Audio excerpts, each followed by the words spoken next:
one nation, under God, indivisible, with liberty and justice for all. Just remain standing for a moment when Reverend Bruce Hunt will give our invocation. Let's bow our heads, take off our hats, please. Heavenly Father, we are grateful. We are grateful for our family and our friends. We are grateful for the city. And your word tells us to ask you for wisdom, and so we do so. We ask for wisdom for our council, for the discussion and the decisions that need to be made for our city. And I just ask that the words that are spoken this evening in this room are seasoned with salt. And we just give you praise, honor, and glory. And we are grateful. It's in your name we pray. Amen. Amen. Thank you.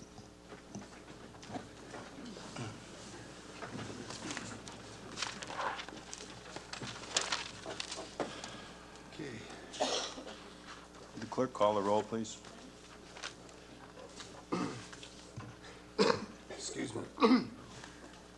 Councilwoman Gabarecki. Present. Councilman Templin. Present. Councilman Cisco. Present. Councilman Hayes. Present. Councilman DeGiulio. Here. Councilman Keenan has asked to be excused. Treasurer Armstrong. Present. And Mayor Mategas. Present. We have a quorum, sir. Thank you. I'd ask for a motion for corrections approval of the agenda for April 8th, tonight's meeting. Motion. Mr. Cisco has moved, supported by Mr. Templin. I'd like to add, without objection, we do have Mr. Morton here. I'm looking over there and had a senior moment, excuse me. Here to talk about our pothole problems, and I'd like to add him right after the citizens' comment on agenda items. So if we could do that.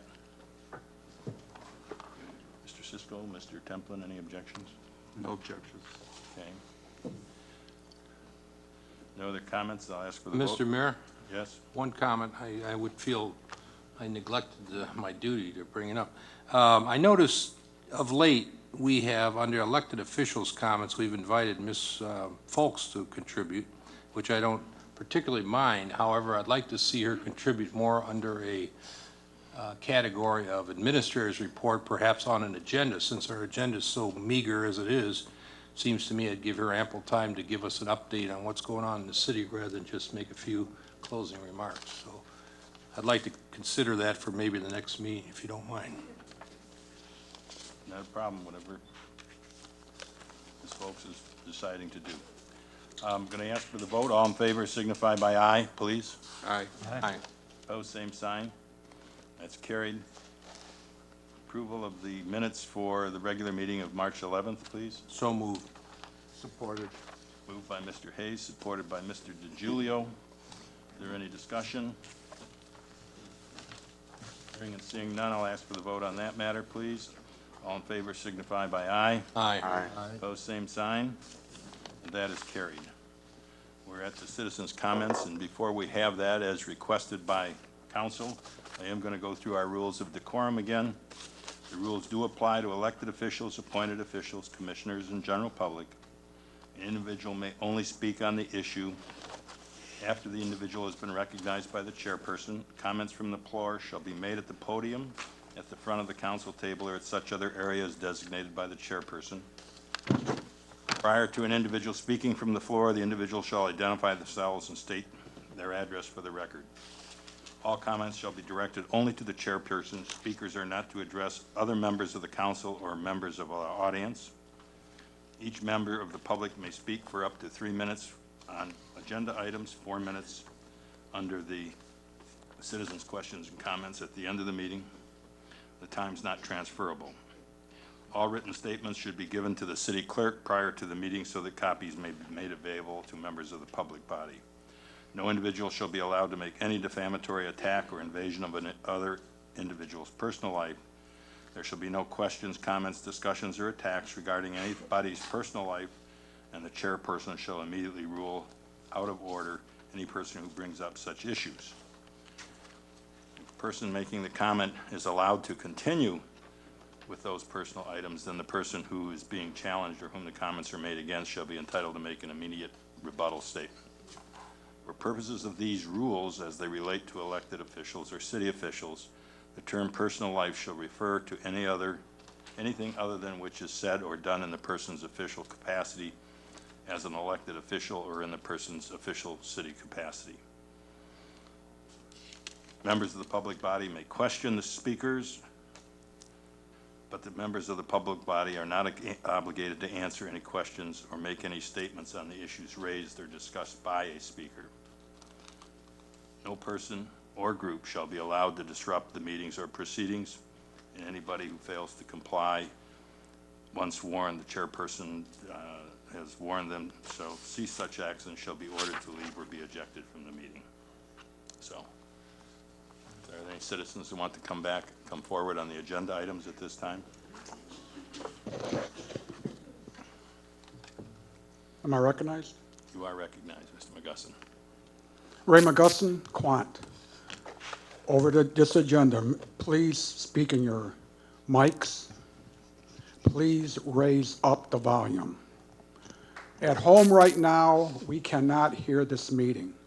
We got to pull it up full blast. So that's all I'm going to ask at this present time. Please raise the volume up so we can hear it at home without jacking our volume up totally. Thank you very much.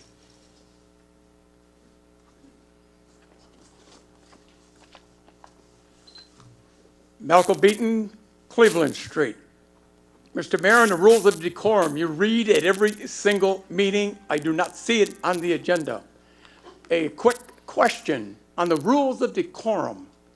Did every single council person have a chance to vote on what you read before every meeting?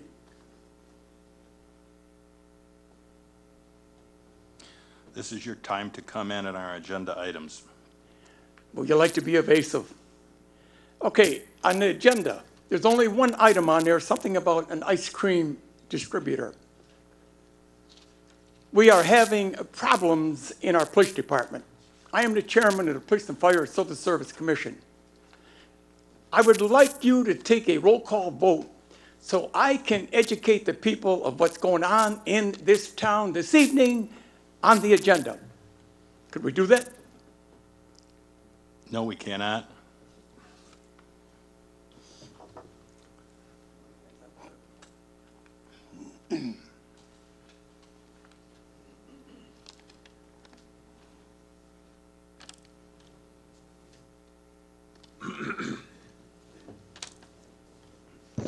Walter Danik, Bel Air Avenue. I see that, as Mr. Beacom pointed out, we have one item on the agenda, and Ms. Parker's not here. 2 items? We just added Mr. Morton. Oh, yeah, I forgot about that. Okay, sorry. We have 2 items. In the past, I know Mr. McGusson has brought up unfinished business. Some other things have been brought up. I cannot believe that we cannot come up with some other things for the agenda items. Thank you.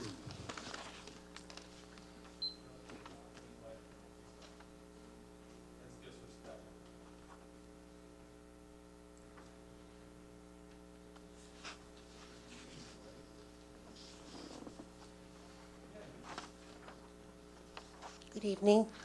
Gail Monroe, Moore Avenue. I just want to make sure that the council understands Panhandle Park should be cut this year. It was supposed to have been done last year and was not. Thank you.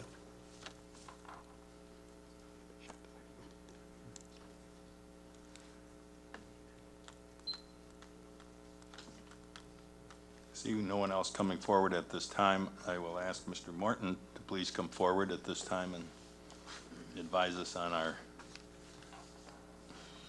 pothole position. Mayor and council, obviously it's no surprise after coming out of one of the harshest winters in the recent history that our roads took a very bad hit. We've been out we've been out pretty much all winter. If we weren't removing snow and ice, What happens is the thaw cycles, the water that's created after the salt's put down destroys the joints. So we've been patching potholes all winter.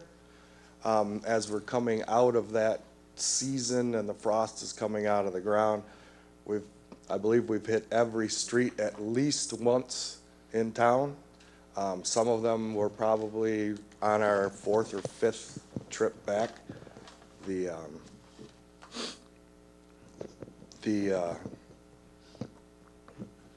As the weather settles, and we get out of this season, the true Michigan pothole season will start to settle down. And then we have our concrete contractor in place again for this year, who's been our previous contractor. We'll assess we have a road plan, the 3-year road plan. Every year you get that you need to reassess that. There are a couple areas of streets that have failed that would now need to be added.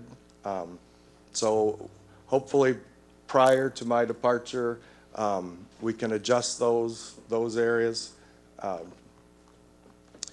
I know top of my head, Rosedale we've been on 5 or 6 times, Moore we've been on. So we have been out there patching. If new holes develop, please contact the DPS. We're out there every day. Besides that, one glimmer of hope that Lansing last month allocated funds for the winter maintenance that all the road departments have gone through. So we should be receiving just under $108,000 to go to help us cover some of those costs that we've incurred between the salt, the maintenance of the equipment, and the patching that results from the winters.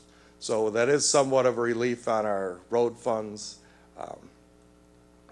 And then I know the finance department is going through right now, updating the road funds, because that money travels through the general fund. They do that periodically, either monthly or quarterly is typical. So they're catching up as far as all our equipment rental costs and what that is going to be charged to the road fund. So we should be seeing here within the next month kind of a true picture of where we're at. I believe Lansing is going to disperse the money either last week or this week. One of the little email flashes I got. So we can keep you updated on that when those funds are received. Does the council have any questions for Mr. Morton? Doug, I thought I'd seen an email from you about some major amount of money that was awarded to the city also. Was that, am I imagining that, or was there something like 1.9 million for roads or something like that? That was the SAW grant. The state of Michigan announced a couple weeks ago, unofficial list of people that were qualified and that were going to be granted. I believe the last I seen, their official grant notice is going to be sent early May. That money will be used for the stormwater, the wastewater, and developing an asset management plan for those systems. And as you go through the budget process, we could probably talk about that more, because that number will show up. Another question now. A gentleman asked me just before we came in about the alley behind the American Legion, where the joints apparently between the concrete pads are big enough now to kind of get a tire stuck in. I don't know if that's our responsibility or the Legion's responsibility, but you know the area I'm talking about. That's where they had the trouble with the sewer and all that business that we had litigated. Right. Can you tell us something about that? I don't know if that's something that's amenable to some cold patch repair. Yeah, to be honest, I have to take a look. Off the top, I believe that if it's a city alleyway, which I'm pretty sure it's the city alleyway, then that would be our responsibility to maintain. Unfortunately, one of the issues that, that you would run into with alley maintenance is you're not able to use any of your road funds to maintain those alleyways. But certainly, I'll take a look at it, and we'll see what's going on out there. Maybe it's a storm issue underneath. If it's starting to open up too much, we'll have to take a look. Thank you very much. Is there any other? And incidentally, thank councilman? your people for the job they're doing. I've seen them out almost every day, patching and repairing, so they seem to be trying to keep up with it. Well, I think, I'd like to thank my people also, especially this winter. We've probably come to see too much of each other, especially the guys, out that are out there plowing and salting, and then now we're coming in, and now we're just going right back, filling what we destroyed, basically. And they've been at it hard.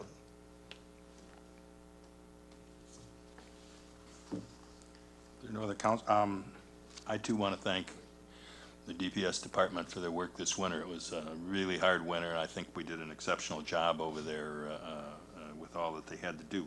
But two things.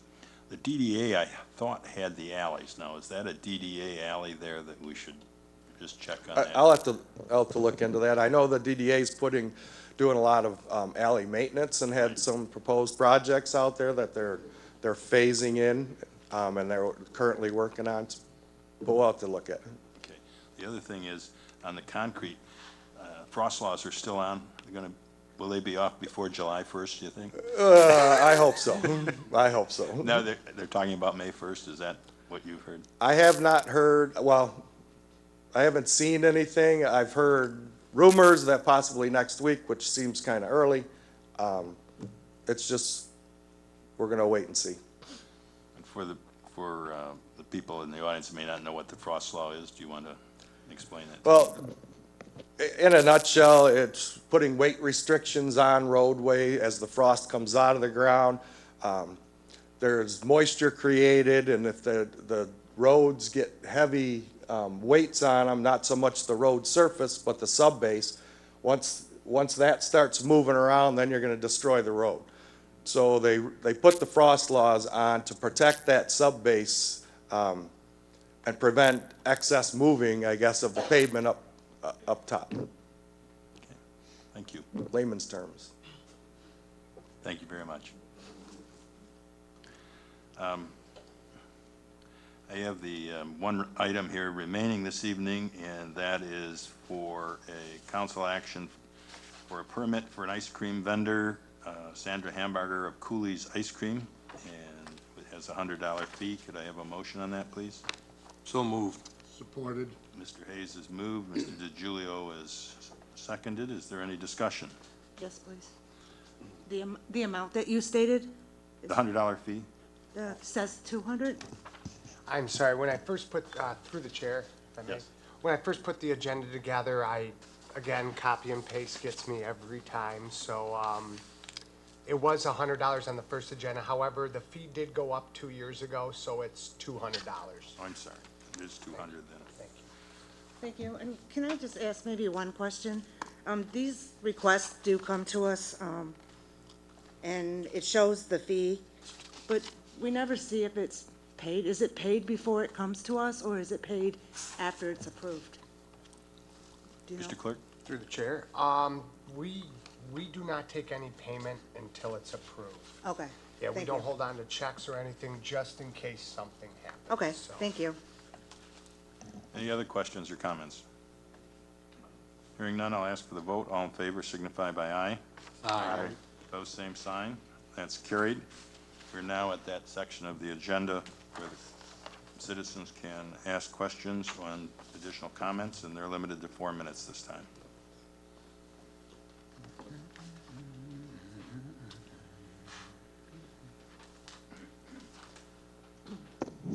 Hi, I am Sarah Hall, University Street.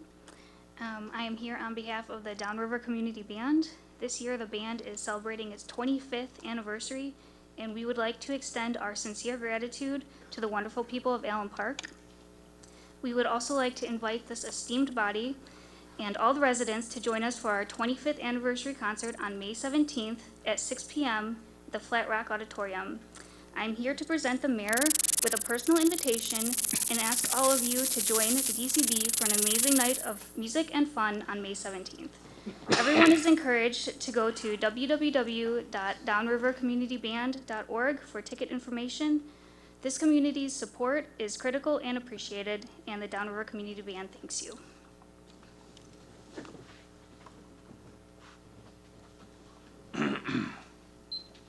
Thank you very much.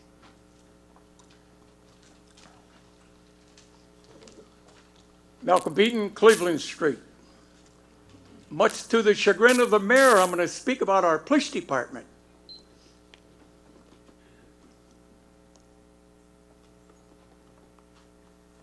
We are having problems hiring police officers.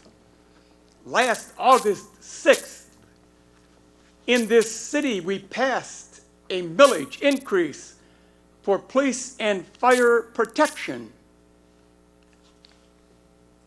All of a sudden, Joyce Parker has money to spend, and nobody up here, not one single council person or you, Mayor, has ever questioned that woman spending our money. She come in this town, not because she was going down I-94, her car broke down, she got off on Southfield and said, I want to take this town over.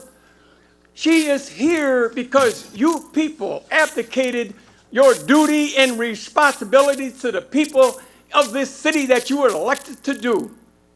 And what did Joyce Parker do with that money? See that woman sitting there, the city administrator, $100,000 a year, and we can't hire police officers? That's not what we passed that for. I think that's why you didn't want me to talk about that, Mayor, but I'm going to speak anyway. We don't need a city administrator for that kind of money. We don't have that many employees. My God, you could handle that job. But something I want to leave you people with. In that police department, we have too many senior citizens in this town, and you and I are one of them. They voted for that increase because they want that protection in the twilight of their lives. But you don't seem to care, Mayor. You want to avoid everything. There was nothing on this agenda tonight. You could have allowed me to speak about what's going on over there. We put a call out our detective bureau for 2 more policemen. You know what those interested parties told us about Allen Park? Thanks, but no thanks. Now, how are you going to fill those positions? You're going to have a hard time to do it. Too bad you're not up for re-election, because then you would have to answer to the people. But I'm going to tell you something, Mayor. We operated under Robert's Rules of Order. At the last meeting, a gentleman was up here, and he asked you to resign. According to Robert's Rules of Order, when that was put on the table, I'm here to do one thing, to second that motion. Would you please do the people of the city of Allen Park a favor and leave? Thank you.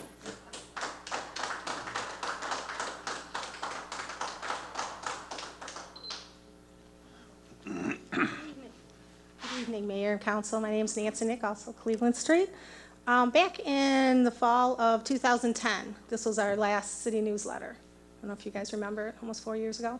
Well, the Allen Park Parks and Recs Foundation, along with Creative Characters, are working really hard on putting together a new newsletter to go out. It won't be as big. We're talking about 12 pages to go out in August. So it'll go to everybody's homes. We're having it sent. So one of the fundraisers we're doing is Dean Martin and Frank Sinatra, which is on Friday, May 16th. So we would like to invite you to come. It's going to be here in the City Hall. We do have tickets at the Parks and Recs. You can buy tickets there, or there's a telephone number on the flyer that you can call me, and I'll make sure you get tickets. We do have 2 types of tickets. One's a VIP, they're $20, and you would come in earlier, meet the entertainers, have some light refreshments, and then get priority seating.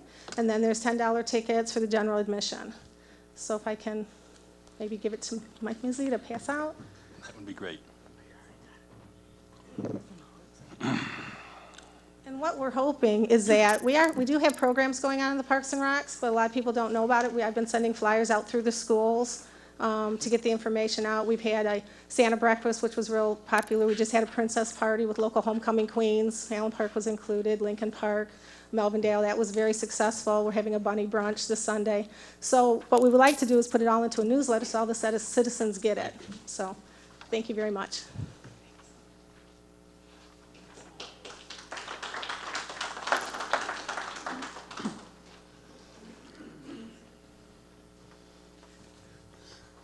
Mr. Mayor, Council, Jordan Hancock, Belmont Avenue.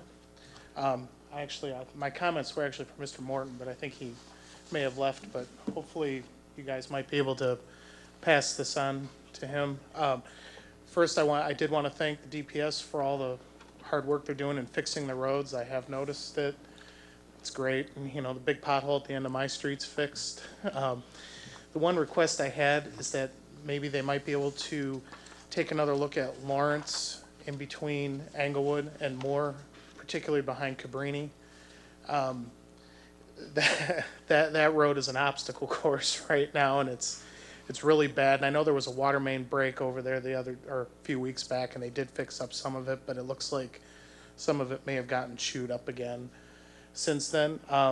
One of the main reasons I wanted to bring this up, aside from taking kids into school every day and having to drive down that road, we have soccer starting up right after Easter, and right now 824 kids signed up for the spring program.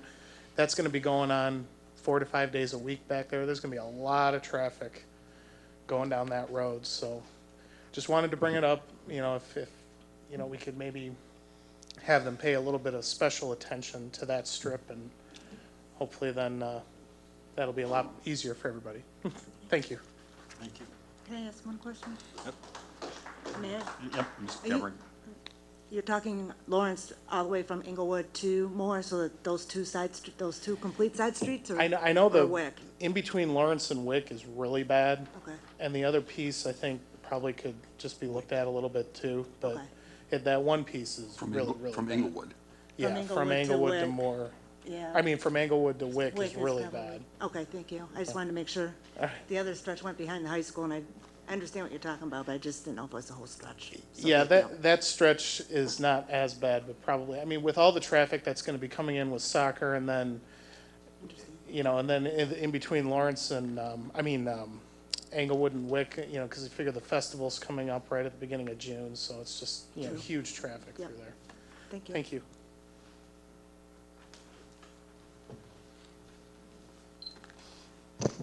Dr. Robert Armstead, Allen Park resident. Good evening. I went to the Coffee with a Cop last Wednesday, and it looked like it was really successful. Officer Feltz, I believe the pronunciation of his last name, I believe it's Sergeant. Very accommodating. He spoke to many residents, went from table to table, and I think it went very well. And it's my understanding that they're going to have another one, so I strongly encourage citizens to go there. And they were forthright with all the answers you asked them, so appreciate that.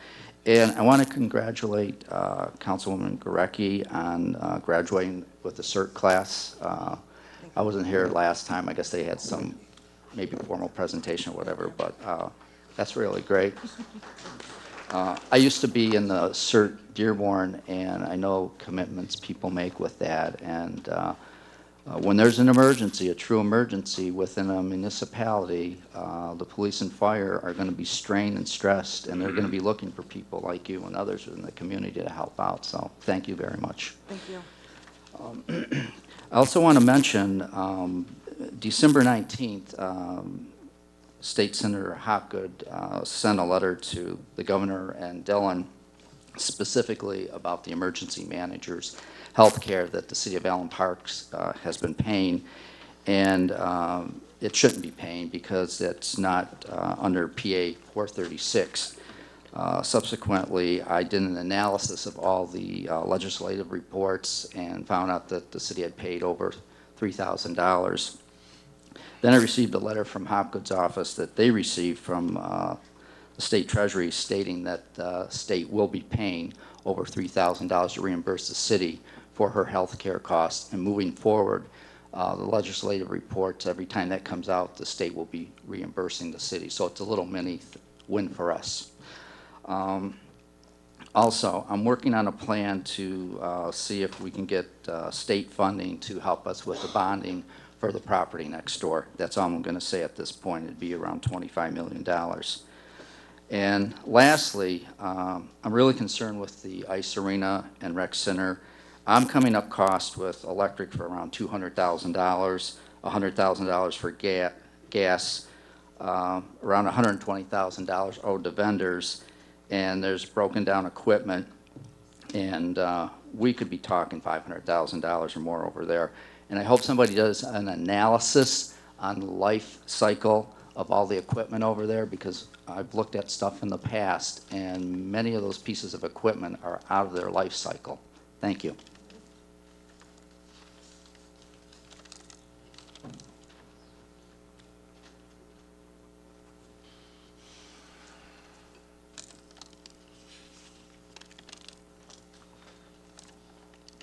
Walt Jordanik, Bel Air Avenue. Once again, I was pretty disappointed with the agenda, with the ice cream vendor. And through the chair, I would like to ask some questions. Mr. Mayor, when you read the rules of decorum, did you say the public could ask questions of the speaker? Yes. Okay. I was going to ask when Mr. Morton was up here, but I didn't. Did we make any money on the street fair last year?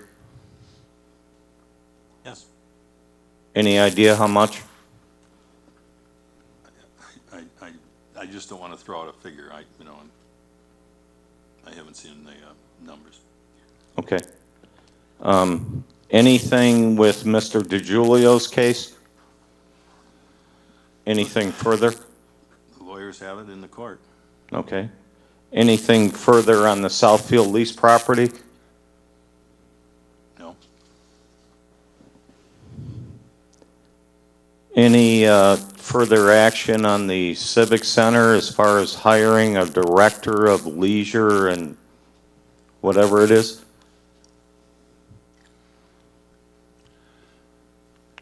I think I'll just wait for my comments on that one.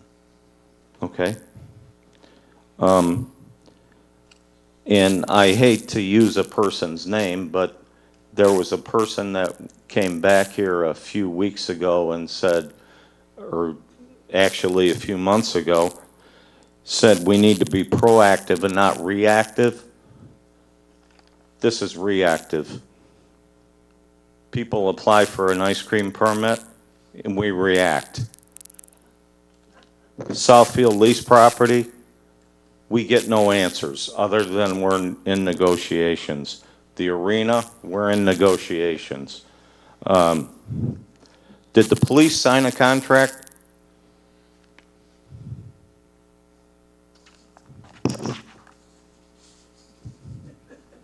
Anybody?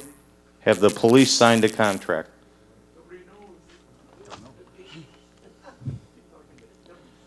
Okay, council people have said that they don't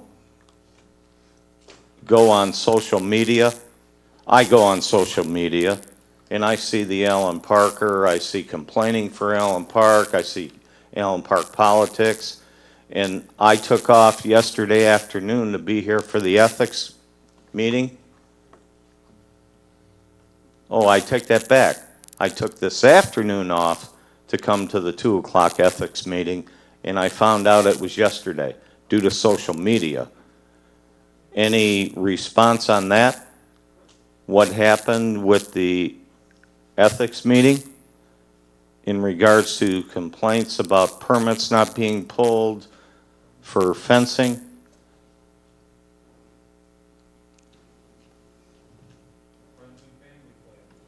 It's out of order. Is it the Friends and Family Plan?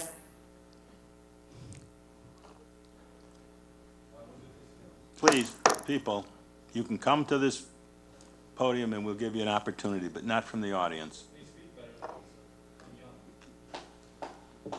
Anything happen there?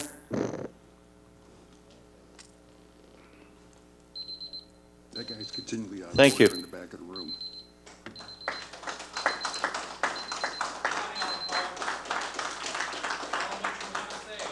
That guy's continually out of order. Who is back there that continues to speak? I'd like to tell you, you've been out of order. If you're going to do it again, I'm going to ask you to leave the council chambers. Now, please.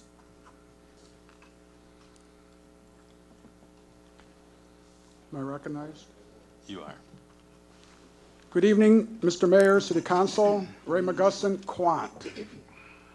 Mr. Mayor, if you can't answer this, is Miss Parker, I notice, is not here for, that's 2 meetings in a row. Is there a reason that she's not here? Okay. Then through the chair, Mr. Mayor, if our city administrator now is sitting in for Miss Parker, is she allowed to answer certain questions like who runs the agenda?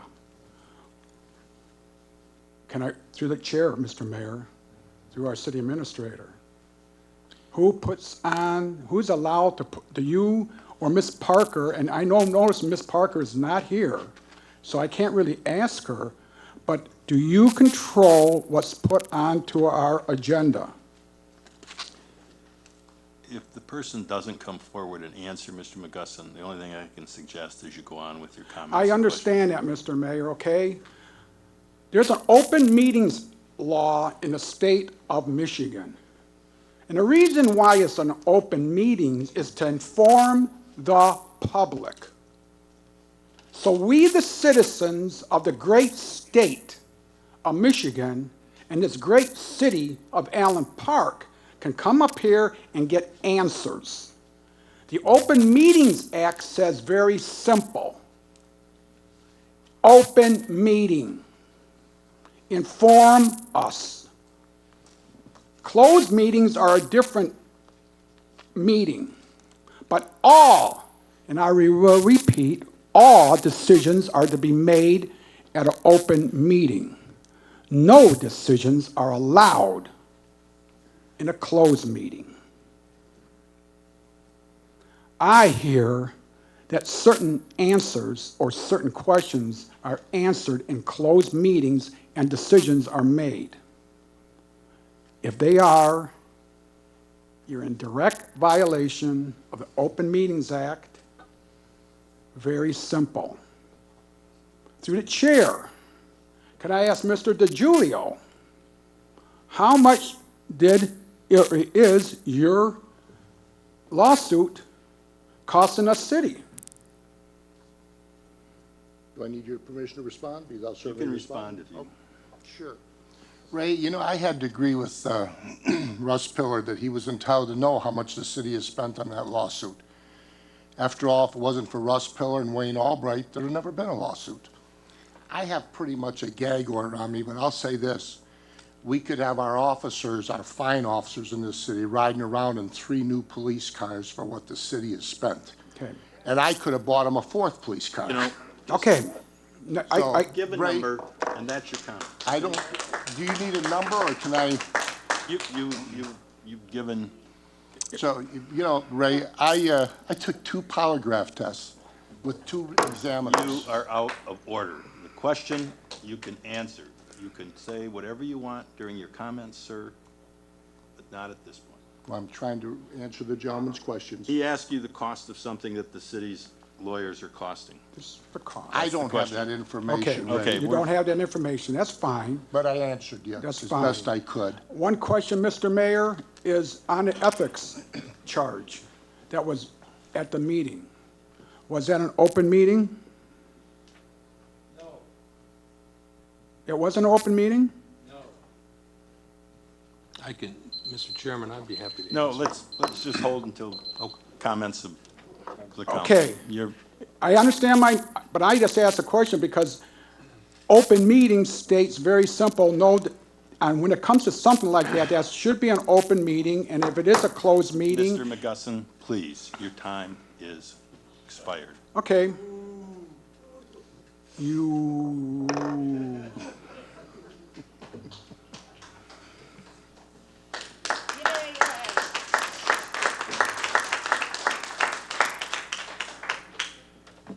Good evening, Mayor and Council. I have the conundrum here. Reading PA Public Act 436. Who is that, Mayor? My name is Al Wojcinski, Vine Avenue.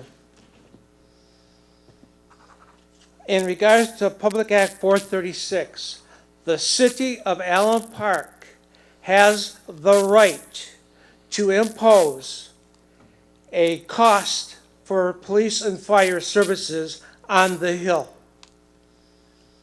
It's hard to explain, but it's in there. We can put a cost, and they have to pay it. And about next door, what is really going on besides nothing? And echoing several other people, we need Ms. Parker at these meetings, please. Thank you there. Another subject. We are losing police officers. Why? Can you live on $28,000 a year and no benefits, no insurance, and no pension? Your wife better have a good job. And in regards to next door also, Ms. Parker brought up the fact that Allen Park could refinance the lot next door. Has anything been done about looking into that option? I mean, I am really surprised, getting back to the police department, I am really surprised we are not losing more of our fine officers. That's why we lost a fireman, we lost 2 policemen, I believe, in the last month. We need to pay our fire and police a living wage. Thank you.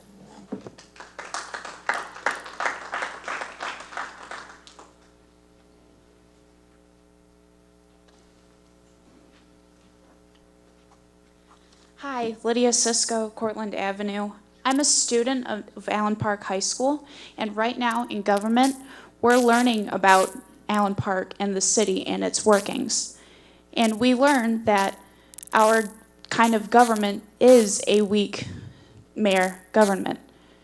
And it's obvious, like, everyone gets their own vote and the mayor can't veto. That's a weak mayor government. And people are right when you say you're a weak mayor, because it's true.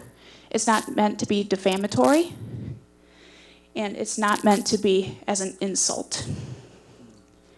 And just one more thing. I do agree that DPS is doing a really good job with the potholes, but on Cortland, like 1 block away from the high school, there's this patch of cement that is incredibly beaten up, and it is a terror to drive through. And I would like to see something done about that. Thank you.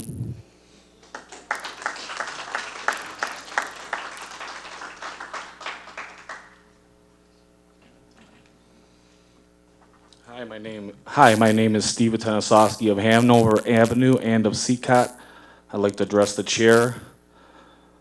I'd like to thank the police department and the fire department for stepping up, and we've had the brush fires behind us along 94 that they've been putting out.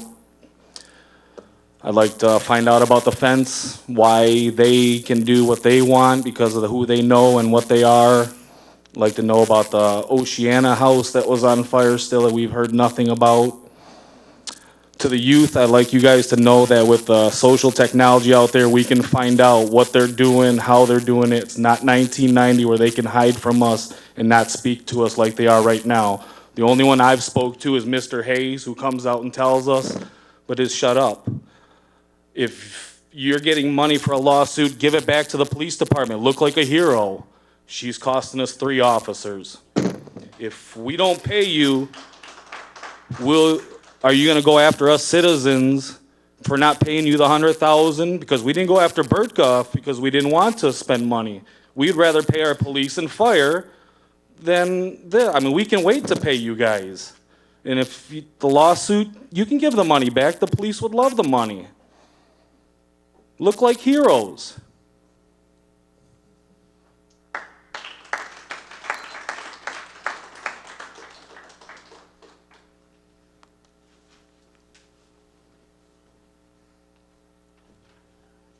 Good evening. Carl Sim, Kolb Avenue, member of Allen Park. I'm in such strong support of what's being set up here tonight about police and fire. And I do appreciate the fact that council's hands are tied financially, decision-making. I think we all understand that. A lot of people are blowing off steam because they have no other place to do it, and this is the place to do it. Kind of sucks for you guys, but that's just the way it is. But I would like to know that our council will support our police and fire when Ms. Parker is done. And not to say anything derogatory about Ms. Parker, but you know, it seems that a lot of what she's doing is the bidding for a governor to break the backs of unions, and we all know that he's doing a good job of that right now in Michigan, and it's killing our fire and police. We're losing officers and firefighters left and right, going to other communities, and it's not helping us at all. And on another note, there was questions asked about CERT. Tina is a member of CERT's great program.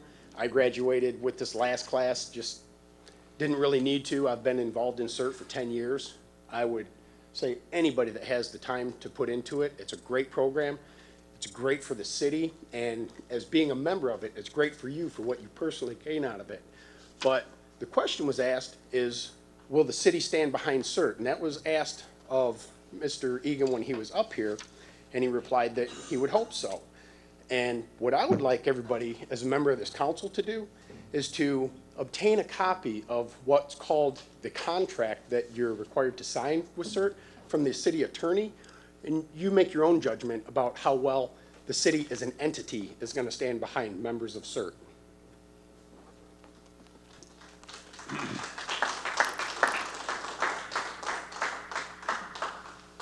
Charles Lennon, Champaign.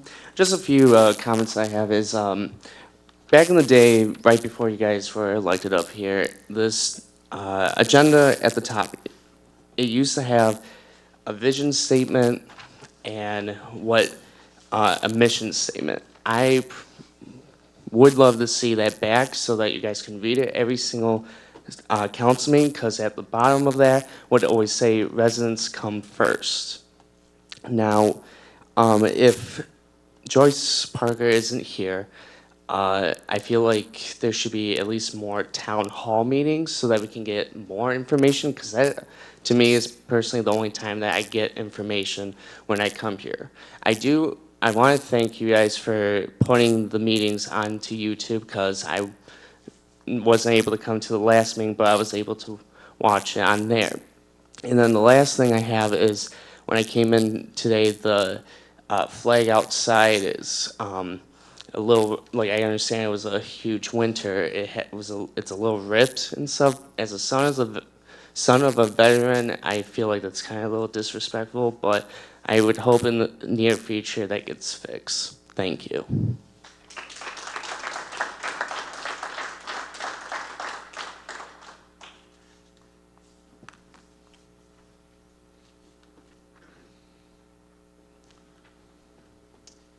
Jennifer Kibbe, Allen Park Downtown Development Authority. I can't think of a better year to celebrate spring after the winter we've had. And this Saturday is the second annual Spring Spree at the Community Center. It goes from 10 o'clock until 3 o'clock. We'll have 20 different games and activities for kids of all ages, pictures with the Easter Bunny, and of holiday market for Easter basket things and wedding shower stuff. We're still looking for volunteers if anyone would like to help run a game or a craft. It should be lots of fun. We've got a coloring contest. There's flyers out in the hall. So I invite the mayor and council to come have a spring spree. Thank you.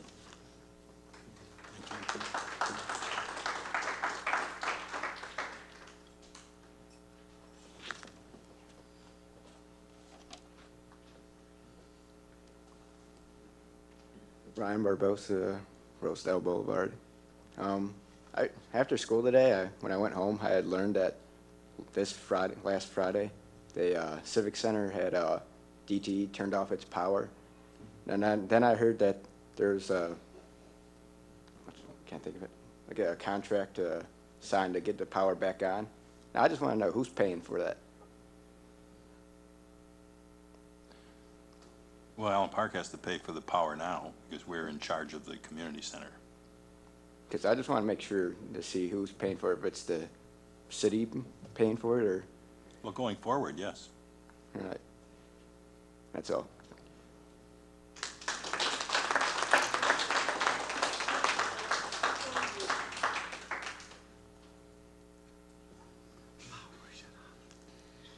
Hi, Mayor and Council.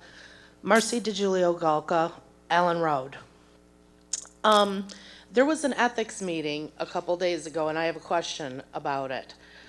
Some allegations were made against a couple employees of the city.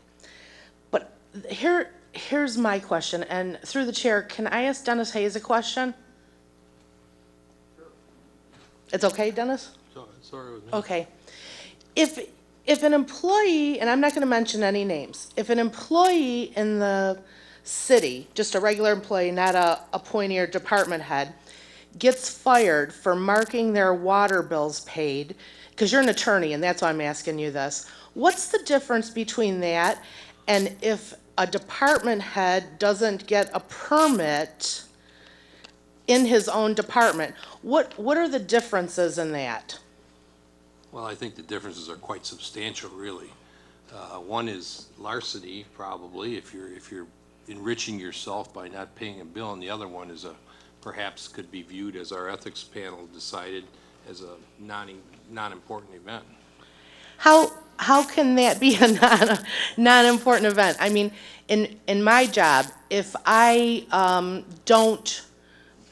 if I do something for monetary gain, like if I didn't buy a permit or something, that's monetary gain, and I would be fired. How can you say that it's two different things? I'm just asking. I'm just reporting what I've heard the conclusion of the board was. These are two clergymen and an attorney who apparently met to make a determination on the bona fides of the complaints. And apparently they've dismissed the complaint, so I can only assume that they arrived at the conclusion that there was no basis to the complaint. I can't offer opinion further than that, but I think somebody stealing money through fraudulently marking up their water bills is quite another matter. Okay, all right. And also, I would like to clarify something for Steve back there when he came up here. Councilman DiGiulio is my father. Okay, no, I know. Please, And he address- is not, address okay. the chair. Oh, I'm sorry. And he is not suing the city for money. What he is suing the city for is to stay on council against false allegations that were against him. He has taken lie detector tests. He has spent his own money on these things. As a matter of fact, who gave him the lie detector test are the same people the Allen Park Police Department use to give criminals lie detectors. He has offered the one officer and one retired officer who alleged these complaints against him to take a lie detector test. And he would give each one of the schools $1,000. Now, my question is, if people are saying that he's suing the city for money, that's not correct. Nobody wants to be here except for the city. And they are also, I believe there's another court date, isn't there, May 7th? Because you would like the judge, you would like to not have to prove malfeasance, misfeasance, or nonfeasance? Is that correct, city attorney? I am not handling that case, and you just. Push your button. Oh. Yeah, I don't know where you got your information. If you have a pleading which says that, I'd be happy to look at it, and maybe you should read off that. My understanding, and I don't know all the details, is just asking for some protocol from the court so that this matter can be put to rest. Okay. And can you also tell me, when there's a, oh, my time's up. Thank you.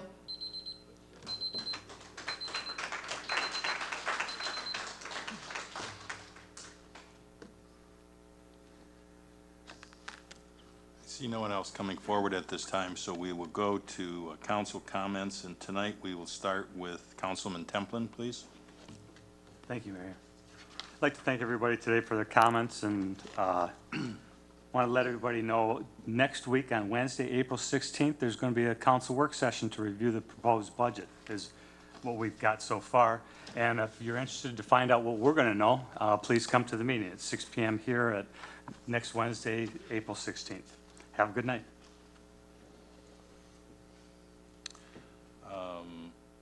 Councilman DiGiulio. Thank you, Mayor. I don't discuss any of these things with my children, whether it's a lawsuit, whatever they pick up on their own from hearing it either in the house or in their house or whatever, but I don't discuss anything with my children. And I'm not sure where my daughter picked up those things. But one thing is sure, I'm not suing for money. I'm suing that people do not tell untruths about you and then try to cost you your job on the council.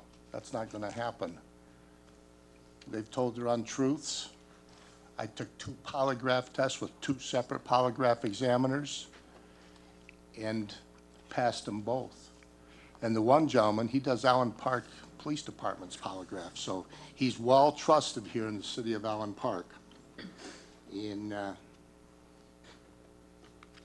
I would like the CERT contract too, Attorney Covier, because I was the one that brought that out. Are the residents that take this CERTS program, are they responsible if they do something?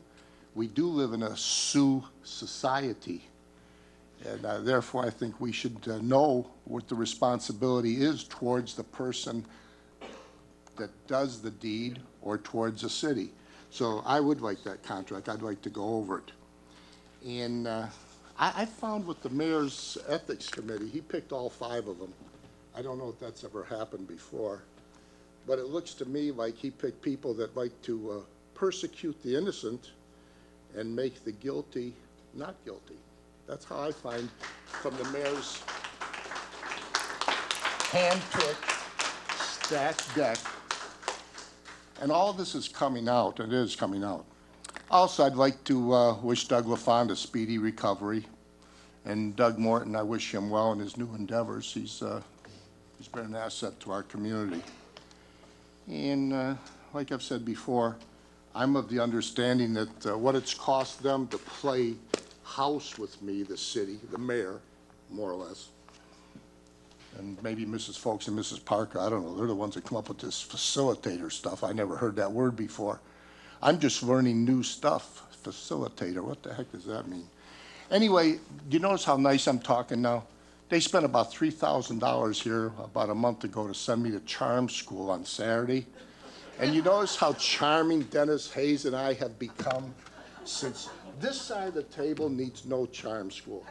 They were charming enough, but it was spent on Dennis Hayes and I to put us through charm school. Anyway, we did get a nice breakfast. We had a nice lunch. We had 2 rooms at the Sheraton, I believe. Is that right, Mrs. Folks? You were there. You were at charm school too, but you were charming enough. You didn't need to be charmed out. You were fine. Was it the Sheraton that we were at? Well, anyway, it was a very expensive motel with a nice pool. We could have used all these things, all these amenities, you know. And we had a room to eat in, and we had 1 room to learn how to become charming. Anyway, as you can see, it certainly has worked for me. I'm the most charming person I've ever been. People tell me that at my shop. They say, boy, how charming you are. I said, well, they spent $3,000. I don't want the city to waste their money. Thank you and good night, folks.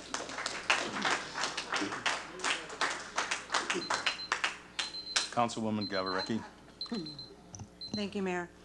I'd like to thank everyone for coming out tonight. To the students that came up and asked questions, thank you. The street fair, based on the comments from the chair of that, the financials have been turned into the finance area, so they should be obtainable if anybody wants to see those. The ethics meeting that Mr. Jordanik was talking about, I'm sorry I was not aware of a meeting. I may have missed that on my schedule, so I can't tell you what day that was. Hopefully on the community center, some updates this evening. I'm hoping that our administrator will be able to provide some of those. I've been asking through the emails that I've been getting, and forwarding them on, so I'm looking forward to a possible update this evening. The budget session next week, hopefully you can come and attend, and thank you for coming out tonight. Councilman Hayes. Thank you, Mr. Chairman. Since the ethics matter came up, let me just make it clear to the public. I filed 2 charges. I filed a charge against the building department director and against the administrator. This is a matter of public record. The materials are open to public disclosure at some point in time. There was confusion on my part because I believed that there would be a hearing, but I later, in rereading the ordinance, realized that the first step is to go to a 2-member, the chairperson and the co-chair, who happen to be 2 clergymen in our town, and the city attorney meet to review the written complaint. I had presumed it was a hearing because a few years ago when we had another ethics matter with a city councilwoman at the time, that was a 3-member thing, the lawyer and 2 clergymen, and the whole public was there. Many of you may have been there. So there's a kind of erratic enforcement, not just this ordinance, but all of our ordinances, frankly. I mean, we tend to, and I think they probably did it the right way this time, but my experience was that last time we had one a couple years ago, it was done differently. So anyway, the sum and substance of my complaint was that a fence was erected in our community, on my street in fact, without benefit of a permit or inspection. Just through the chair. Turn your mic on. Oh, I'm sorry. Hey, Dennis, you're, through the chair, can I just speak? Yes, please. Just, you know, there is a provision in the Open Meetings Act where a individual who's an employee or an officer, if they're subject to a complaint, they can request that the matter be addressed in a closed session, okay? I understand. I believe the employee who you're discussing isn't even here today, and by you discussing this, you're eliminating his opportunity to bring this up. So I don't know quite where you're going with this. I just want to ask you to just be cognizant of that, and maybe you weren't aware of that. I'm aware of that, in fact, but I'm not in the closed session, and I wasn't at the closed session, and so far, I'm not revealing anything that was done in the closed session. No. I'm reporting what I filed in my complaint. I realize that, but I just want to let you know that in the Open Meetings Act, and I'm just trying to protect an employee's right, okay? Okay. Well, okay, let me just conclude by saying that complaints were filed, the board ruled, the matters were dismissed. I find it puzzling because if you can have a verbal beanbag toss in the hallway and get almost threatened with your position on the council, and have another one which I consider to be more serious and have it resulted in a preemptory dismissal, I think that's a tragic sort of consequence. Thank you. Yay. Councilman Cisco.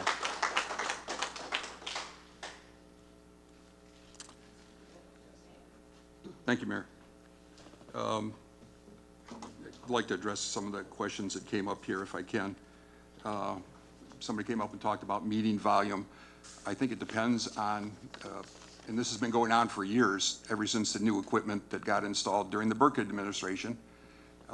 Meeting volume has always been a question, and it has to do with how it gets transferred and put into whatever, whether it's Comcast or whatever the other one is, WOW, that there's something gets lost in the translation as far as volume goes up and down. This has been a problem. I know on my TV when I watch. There are times where it's great, and there's times where it's bad. There's times where you don't have to turn it up at all. In fact, it's kind of loud. So I don't think it really has anything to do with what goes on here. I think it has to do, once it gets transmitted to AT&T and WOW, and how it's gotten to. I'm not an electronic person. I can't tell you anything different than that, but that has been a problem for years. And I think it's been been addressed before, and AT&T probably, or Comcast probably has a better explanation than I do, but it's been given. Somebody came up and said that we don't need a city administrator, or our charter calls for a city administrator. Mayor, can you bring them out of order? Calls for it. We had nothing to do as a council with how much Ms. Parker pays anybody. We have no say in that whatsoever, zero. And so having said that, I'm going to read something from Act 436. So maybe people can understand a little bit. I've asked at the last meeting or the meeting before that people read Act 436 and understand what it's all about. Upon appointment, an emergency manager shall act for and in the place instead of the governing body and the office of Chief Administrative Officer of the local government. The emergency manager shall have broad powers in receivership to rectify the financial emergency and to assure the fiscal accountability of the local government and the local government's capacity to provide or cause to be provided necessary governmental services essential to the public health, safety, and welfare. Following appointment of an emergency manager and during the pendency of receivership, the governing body and the chief administrative officer of the local government shall not exercise any of the powers of those offices except as may be specifically authorized in writing by the emergency manager or as otherwise provided by this act and are subject to any conditions required by the emergency manager. So, I just one more thing. When somebody came up a couple weeks ago and said that we didn't have the right to rule on the property next door to sell it, the state is going to sell that property, not us. They decide. Thank you. Thank everybody for coming. City Administrator, folks. I'm sorry, Mayor? City Administrator, folks. Thank you. A couple of things. Let me see how fast I can traverse through a couple of topics. First of all, you heard that in fact the development of the budget has been taking place, and on the 16th of April there will be a workshop concerning that. What we are headed for is May 13th is the date that your charter, our charter, indicates that we have to have a new budget adopted. Public Act 436 and the state requires that before an emergency manager transitions out, that in place there be a 2-year budget. So that's in progress. The public hearing on that matter will occur April 30th. The community center, we have been progressing, and let me just give you a couple of quick updates, if I may. First of all, as to the financial piece, we are developing and have developed a budget that is premised upon a self-sustaining operation at the community center and arena. All revenues as of now are being directed to an established city account. As far as personnel, we have, as you know, we have posted for a director, and we have now received numerous applications. We're in the process of reviewing those and looking at a process, so that I am very hopeful by probably Memorial Day, we are going to have a permanent person in place that will help direct and manage the operations at the community center and arena. Presently, to maintain stability, the part-time employees have gone through city application process, and have been retained as probationary employees. We also have retained Ron Wolkowitz, who comes to us with well over 25 years of management of community centers, recreation programs, arenas, and he has assisted us with the interim management of our community center and will continue to do so until we put in place a permanent director. Excuse me. Secondly, we have also retained the services of John Stancic. That name may be familiar to many of you. He is a successful operator of Arctic Pond. And also, let me see, Arctic Pond is in Plymouth Township. And then you have the Arctic Edge Arena in Canton. He comes highly recommended from the state. When we ask the question, who's the best? That's the name that we got. We have retained him, and all personnel at this time are not sitting back and babysitting an operation. What we are doing is we are moving forward in several very specific areas. One is cleanliness. We have hired a firm that is coming into deep clean. As you sit here in this moment, the first of the deep cleaning is occurring over at the community center. So that's taking place. Second of all, there has been more supervision of the employees so that we upgrade the quality of the cleanliness. In March, we worked with the court and we used their program for workers to come over and assist us with more cleanliness kinds of issues. We also voluntarily asked the fire department and the building department to go through and identify for us any kind of code issues or deficiencies. They provided us with some feedback. We are now putting that on our tick-off list, and one by one, we are resolving each and every one of those matters. Also, you may have recalled that there were some bullet holes in some of our glass. We have replaced that glass, and so that has been taken care of. Carson Smith, I would be remiss if I did not talk about the outstanding job of not just maintaining, but moving this operation forward in a very professional manner, and that really goes to Carson Smith, Ron Wolkowitz, and John Stancic. They have been doing an outstanding job. Also, you heard Nancy, I believe, talk about the programming. Programming has continued, and we did not miss a step. And I am very pleased about that. And so what you have are Just classes. one moment, Ms. Folks, before Yes. you finish. There is not a,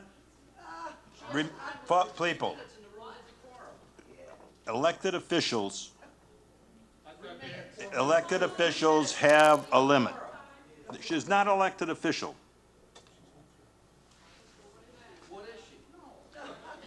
She is an appointee.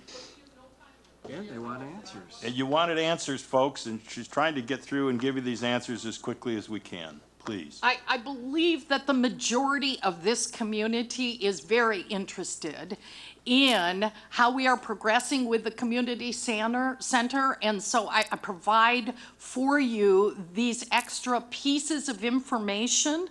Programming has continued with little to no interruption whatsoever. We are looking at ice contracts for this fall. We are co-hosting Spring Hockey League with Trenton and Dearborn, which begins mid-April, will conclude mid-May. We anticipate somewhere between $10,000 and $15,000 that will generate in revenue. We are very pleased about that. And again, despite the brutal winter, thanks to Carson Smith, he is all over our baseball diamonds, getting them ready for a big baseball season. We also have, and I just want to underscore what Jennifer Kibbe brought to your attention, and that is that the DDA also at the community center is hosting on April 12th the Spring Spree. Last and not least on that note, someone brought up DTE. DTE is most regretful that it made an error in flipping off the service, and as fast as they could do it, turned it back on. And they fully admit that was an error. Last, certainly not least, I'm going to ask you to save the date. And for those of you that want to see the City of Allen Park move forward in a positive way, I invite you to participate in the next step with our visioning process. That will take place on April 28th, 2014, from 6 p.m. to 8:30. That too will be at the community center. We ask that you sign up early if you can do it. We have 7 topic areas around which task forces will discuss the low-hanging fruit as well as interim initiatives that can be accomplished within an intermediate period of time as well as long-range issues. So once again, I thank you for your attention. I thank you for your continued interest and support in these activities and our community center, and I wish you all a good night. Clerk Mizzi. Mr. Chairman, before you go to the clerk, I wonder if with this long presentation, if you would allow Mrs. Folks to answer any questions, since No, that kind of report should have been on the agenda and not in closing comments. You've stated that before, please. Well, I think she begs more questions than she answers, frankly. Well, that's the your fundamental opinion. problem with this operation. Please, that's not where we're at. Clerk Mizzi. I just let the students know that surely this is not local government, what you're seeing here. We have an emergency manager. And as frustrating as it is for citizens, the people that work here and are up at this table, at the same time, it's just as frustrating to them, okay? Some of these people know they don't know any of these answers, but yet they ask the question anyways to embarrass them and embarrass your city. And they have that God-given right, and I don't care if they do. I believe in it. I believe everyone has the right of free speech. But don't let this mold your idea of local government, okay? Because none of these people up here, not one of us, have any true power at this point. Someone asked me about the one thing on this agenda, the ice cream vendor permit. It doesn't even have to be on there. I could get this application, I could walk down the hall and say, Ms. Parker, can I issue this permit? Go ahead, Michael. And there'd be nothing for this agenda. Someone said we were lucky because we still got to have meetings. But it's creating more animosity because I don't know their answers, and I'm here every day. And I'm not blaming the EM. That's the nature of the beast. That's why people actually came here and said, you don't want an EM. You really don't. In other parts, I believe we needed one, but that's another story. But I'm sad to say that this isn't democracy because they're not getting what they want and they can't do anything about it. And it is frustrating. I've sat here been at council meetings for 20 years. I get frustrated with all of you and I know they don't know the answer. So just know this, come back at a different time. And if you know anyone from Lincoln Park, let them know, you know, it's not going to be fun any way you see it because they just declared an emergency financial emergency. But other than that, because I know young minds are impressionable and I'd be scared to ever come back if I was sitting back there, but don't. It's actually, this is beautiful because it is democracy back and forth. But again, there's not much anyone up here can do. However, speaking of democracy, we are entering one of the most vital years since I've been in office, besides the presidentials, but this is the governor's election coming up. For any of you who are 17 and a half, you can register to vote. And Mr. Berkey and Mr. Lloyd and the other teachers have been encouraged, but let your other classmates know. If you're gonna be 18 on or before Election Day, you could vote on Election Day.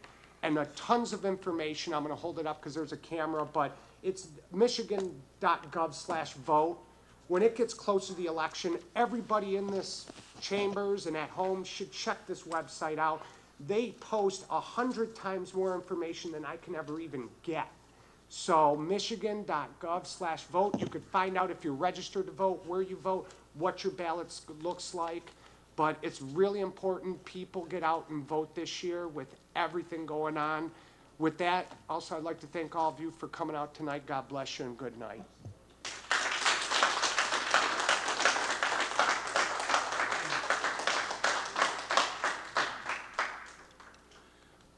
I too want to thank everyone for coming out tonight. I want to say that the EM has scheduled for budget hearings at least 4 meetings, with the final meeting being May 13th. But besides the April 16th meeting, there will be a 4 p.m. meeting April 22nd at the Community Center, and then another public hearing to discuss the budget on Wednesday, April 30th at 6 p.m., and I'm assuming that will be held probably here. I don't have a statement as to that one. As to questions about Southfield lease property, we are negotiating with multiple prospects. I don't think we've had any update for a month. Somebody asked about refinancing on the bonds that were used to purchase that. The state is looking into that and will be assisting us on that at some point, but they haven't come back and they haven't instructed the EM to give us any further information on that. As I understand the police contract, the police did not negotiate a contract with the emergency manager, and she issued an order, I believe it was either June 30th or July 1st, and she imposed a 3-year, in essence, contract on the police department and imposed the conditions of that contract. We've had some questions about the ethics committee. And people should be mindful, since the complaints were against employees. The employees have the right, and it's an exception under the Open Meetings Act, that they not be a matter of public hearings. I understand that request was made, and therefore that's the reason there was not a public hearing, and I understand that the decision of the committee was the chair, the vice chair, along with their legal advisor, that there was not a prima facie case made in either matter, so it was ended.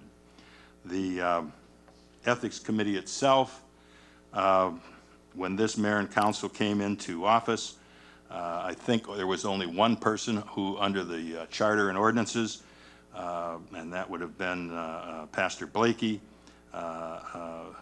was properly appointed, so 4 people had to be done. The councilman DeGiulio wants to say that he did not have a chance to look at that list before they were presented to the council, but they were. He was in my office. I asked him if there was anybody on this that he thought presented some prejudicial